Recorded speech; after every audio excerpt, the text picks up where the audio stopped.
money into African gold. I went to jail for gold when I was 21. I do roughly about $70-80 million every month. I do 200 kilos a week. 20 to 50 million a week. An exclusive Al Jazeera investigation.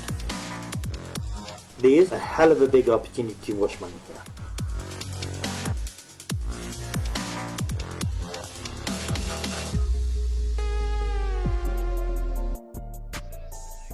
Today is the 22nd of March 2023. Remember guys to like, share, comment and follow. So guys, the documentary is coming tomorrow, which is Thursday, which is the 23rd of March 2023 at 10 p.m. Zimbabwean time by YouTube Al Jazeera English pachapachabuda documentary iri.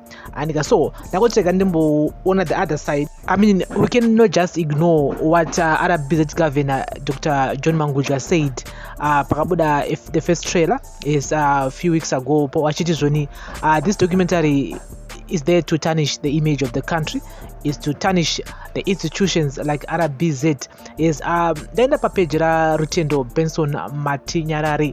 Yes, Anmonirake and Mafungirage regarding to this documentary, which is scheduled to be aired tomorrow. And the hero that Al Jazeera documentary, a campaign to blacklist and ban Zimbabwean gold. There's a huge buzz in Zimbabwe about the airing of the Al Jazeera documentary on gold allegedly being smuggled out of the country, which is Zimbabwe. What is interesting is, once again, the majority of Zimbabweans have chosen to see this artistic deception from the lenses of the enemy without understanding the purpose of this documentary in aiding the illegal economic war on Zimbabwe that is being advanced by the Western nations who own Al Jazeera. The point most Zimbabweans are missing is that the United States and the West are declining civilization. The result, over the past 23 years, they've become desperate to maintain their control over the world order, resources and influence through wars and economic warfare. As the whole world knows, since the turn of the century, NATO has illegally invaded 6 Arab nations for oil, gold, freshwater, seeds and influence, murdering an estimated 1 to 3 million innocent women, children and men for resources. Alongside these NATO invasions, soon after September 11, 2001, the US Treasury devised a strategy to use economic warfare to deprive its enemies and competitors of resources to compete with it, coining the term Treasury War. This means of subduing those who challenge US economy. Takes the form of illegal and literal economic sanctions using America's reserve currency to block international payments through the manipulation of international payment system, and they're using the Financial Action Task Force to isolate from the global financial system and the financial systems of nations opposed to Western hegemony. Despite all these machinations, Russia has enjoyed great success in neutralizing US sanctions by demanding its currency for exports to NATO countries holding some of the world's biggest gold, euro and dollar reserves, and dictating the terms under which they sell their converted gas, oil, uranium and rare earth resources. This has boosted the ruble to be the best performing currency in the world, while the Russian economy has performed well under sanctions. This has prompted many of other victims of the US Treasury wars to start emulating the Russian strategy and collaborating with the superpower to mitigate Western sanctions. Russia and China have been pushed into working together to craft new ways to bypass Western financial institutions like Visa, MasterCard and SWIFT. While doing that, they are also encouraging BRICS to work on developing its own currency and financial system that is independent of the US. Furthermore, OPEC nations are now considering breaking the US Congress NOPEC by accepting payment for oil in other currencies other than the US dollar, thereby ending the US petrodollar's global stronghold on international trade. In Zimbabwe's case, its decision to create gold coins to curb inflation and stabilize its local currency, and its president recently bottling exports of raw lithium, have raised concerns among Western countries that the Southern African geopolitical pivot may be attempting to back its currency with gold and potentially a basket of 13 billion US dollar yearly mining output, thereby giving their currency intrinsic monetary value. This has caused great anguish among the Americans and the IMF as Zimbabwe has successfully created a gold currency under their noses without them realizing.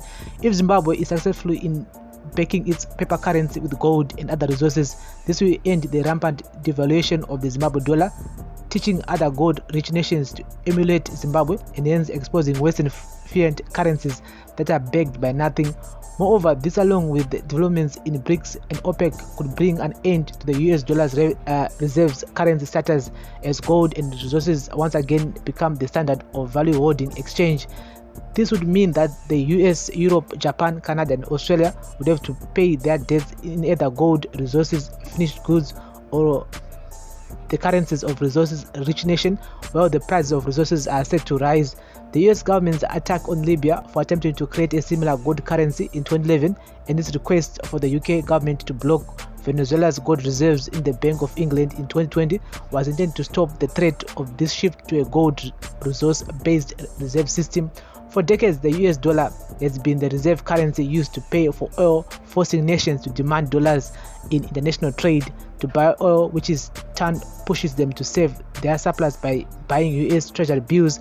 Nevertheless, countries like Zimbabwe creating gold and resources-backed currency coupled with advent of cryptocurrencies and OPEC nations considering taking payment for their resources oil in currencies other than the US dollar, threatening to render the US dollar irrelevant in a few years.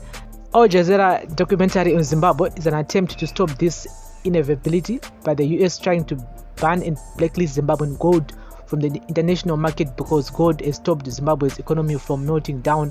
Even though this documentary may cause some talk in the grapevine, it will not change the fate of the Americans or the Europeans, as the unpopular world controlled by the US is fast collapsing, as witnessed by endless banks folding in the West.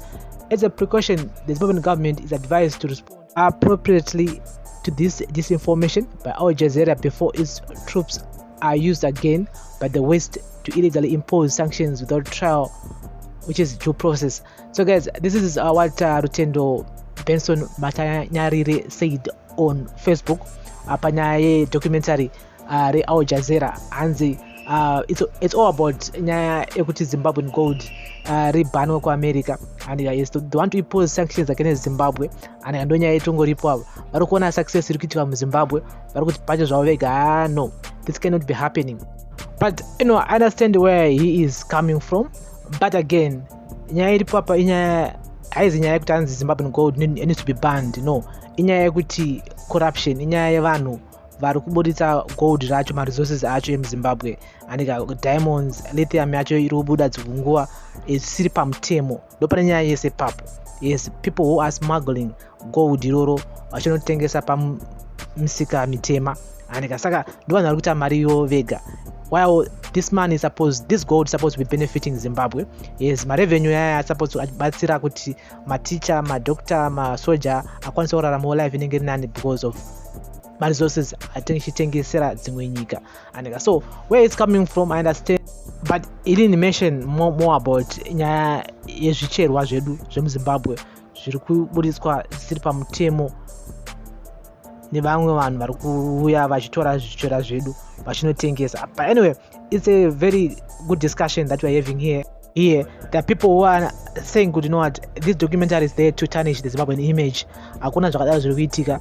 Yes, vari kuona success iri kuitika muno muDhoyo, vari kubva vatoti aiwa, we need to stop this. So they're trying by all means to stop progress iri kuitwa muZimbabwe. Ndomafungiro avo, ndomaonero avo, imi munozviona sei? Ngatitaure in the comment section, guys. Remember, this is Audio Thoughts with Prince on Prince Miller Entertainment TV, and the timing is is weird because tapangoya elections at the same time. Nyaya corruption as nyaya nyowani, we've been talking a lot about it here since 2018. Nyaya corruption ndo nyaya kutoti this Second Republic needs to solve nyaya corruption. Dai chikurubhe yakazara nembavha anika because mbavha dziripo and mbavha dziri kuva zvishowa. Saka tingati documentary iri kunyepa panyaya dzembavha, aiwa corruption yagara iripo, but at the same time some people are now saying this can't be true.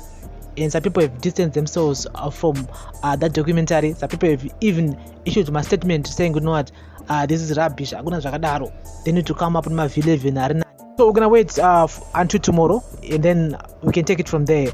This is Audio Thoughts with Prince on Prince Media Entertainment TV. Thank you for listening. Thank you for watching. Remember to like, share, comment, and follow. Bless up.